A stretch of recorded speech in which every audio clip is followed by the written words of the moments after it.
Go guys, so medyo na late na ako kaya hindi ako nakapag-video. Pero ito, karating ko lang is week 2, day 2 ng aming OJT sa A+. Whew.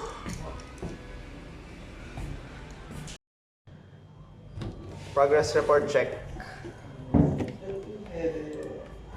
Another day of designing. Kailangan pala namin gumawa ng system para dun sa event, sa admin side. Other than sa website nung sa registration form. It's 2 o'clock in the afternoon and nag-edit pa rin kami ng nagde-design pa rin kami. Kasi kailangan. What you think? How?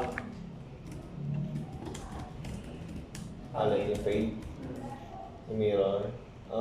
Masyado siyang see-through. And yun.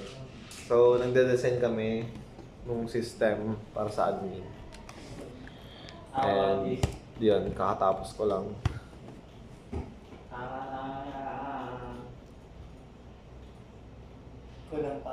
Kulang pa. Hello guys, so out na. Papunta na kami school, meron pang klase. Galing kami meeting With ano? with Ma'am Aji. Nag-present kami nung design namin ng website. Nakingi kami ng access sa WordPress.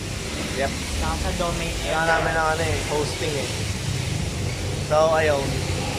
Yan ang maganap for today. Si Alinson naghanap pa ng tricycle kasi malilate na kami sa school. Bye-bye!